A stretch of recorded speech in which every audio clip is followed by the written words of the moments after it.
be purchased whole, in a pair. They can be purchased.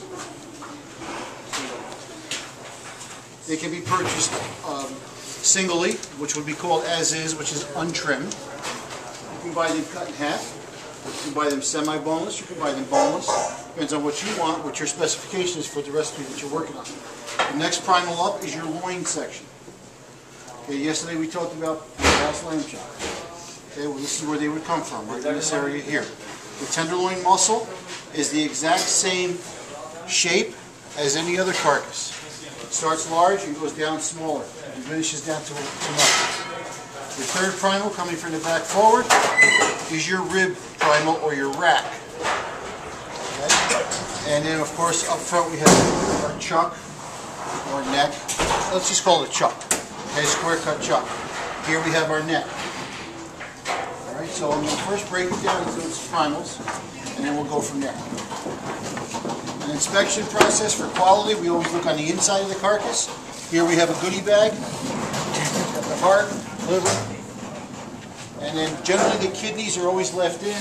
That would be the first thing you want to look at. If the kidneys are starting to go bad, then you got to look at the rest of the products and check it for quality as well. Okay, that's typical. We got a little bit of discoloration here, but that could be from being wrapped in plastic. Typically, you would never wrap a carcass like this in plastic.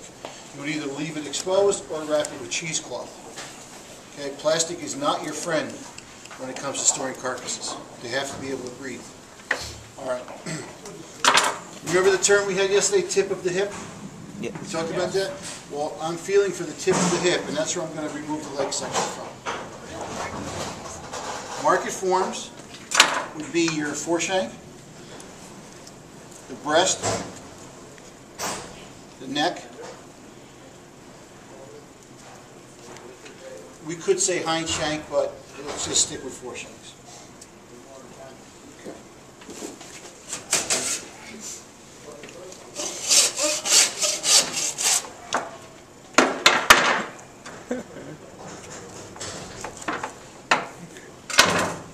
Legs are off. Now what I'll do right now, as long as I got a lot to hold on to, I'm going to remove the shank bones. I'm sorry, the leg bones, actually.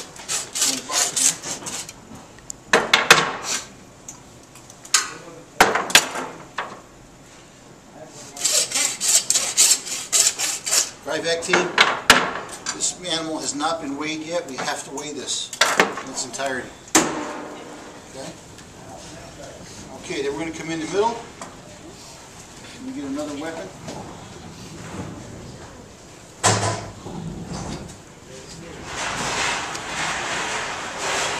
Anybody ever butchered a deer? Have you? Okay. If you can butcher a lamb, you can butcher a deer. Basically, it's all done the same way.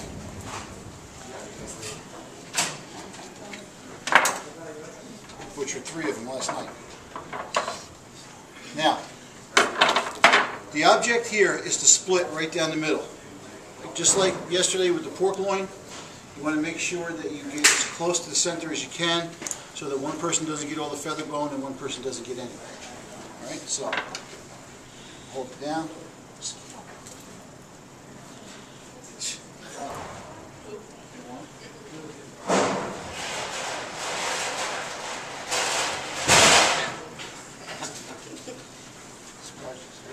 Okay.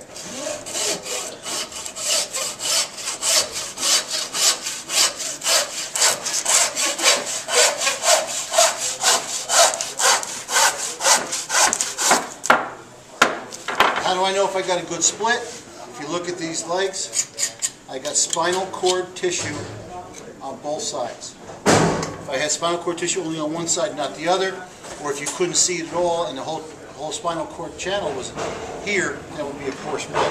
But that's a pretty good split right there. I'd be very satisfied with that had I received these as a buyer.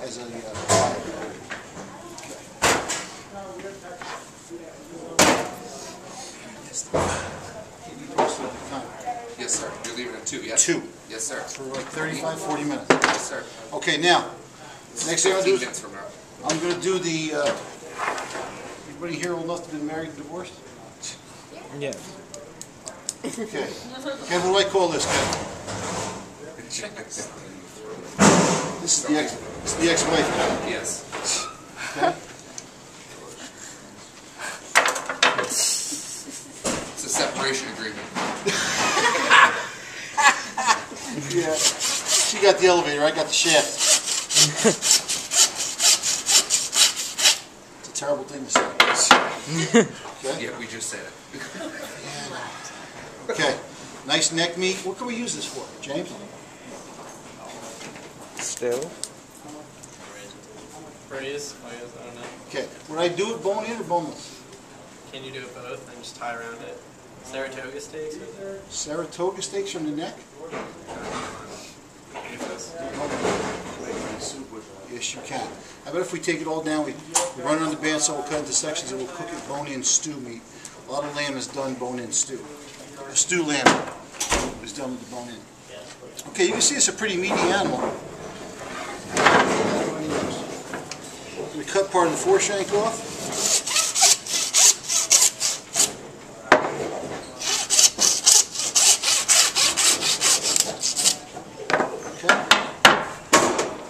Trotter bones. These are trotter bones. You can look at the end of these bones and look at the bone ossification, and that helps to determine the age of the animal.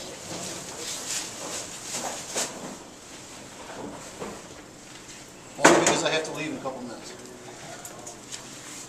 Okay, the next move, I'm going to come in and take the kidneys out. Hey Ralph, you should call these people and tell them not to wrap these lambs in plastic. That was actually my fault for not taking it off. Okay, Ralph, you saved another day. You can come back to work tomorrow, too. Why you guys think? Issues from 1 to 1:30. Okay, now, unlike the beef breakdown, where we would split the shoulder or the chuck from the rib or rack, we would go between 5 and 6. Well, with the lamb breakdown, we have to go between 4 and 5. Can anybody tell me why? Smaller. Why am I backing off one rib? Because it's smaller. Say it? Because it's smaller. No. We still have the same amount of ribs, but I'm just, you know, how many ribs are on our export rib? You saw the 109D export rib? 7. 7. Okay, so if I'm stealing a rib, am I making it bigger?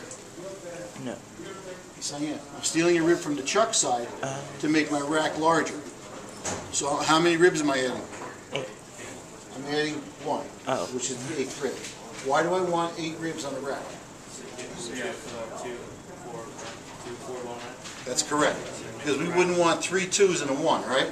We want 4, because typically they'd be cut 2 bones each. All right, so I'm going to come in, front to front, and I'm going to count 1, 2, 3, 4. I'm going to hold my mark there.